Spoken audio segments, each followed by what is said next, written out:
ENS surnames are some of the most valuable digital assets on the internet. Today, we will briefly explain the investment thesis. Real-world assets continue to move on-chain. From stablecoins to stocks, the trend is clear. Tokenization is set to become a major theme in the next decade. But don't just take my word for it. Here's what BlackRock CEO Larry Fink has to say. We believe the next step going forward will be the tokenization of financial assets. And that means every stock, every bond will have its own, basically, CUSIP. It'll be on one general ledger.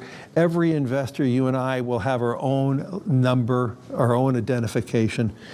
Imagine the Smith family, worth billions of dollars, decide to bring a portion of their assets on-chain. Just like in traditional finance, where you have large institutions like JP Morgan, named after John Morgan, or Charles Schwab, named after Charles Schwab, we believe similar branding will start to play out on-chain. Having a clean identity will be the difference between prestige and poverty. However, unlike most markets in the world, Ethereum is global. That means millions of Smiths competing with each other for the same piece of digital property. This could lead to a bidding war, adding novelty to the market and increase to demand. I don't care that they want $5 million for the name. Offer them $8! But wait, you might be asking, but why would rich people want to move their assets on-chain? Well, Jimmy, Ethereum is an immutable ledger where account balances and transactions are both public and final. There are many types of transactions that would benefit from this type of transparency.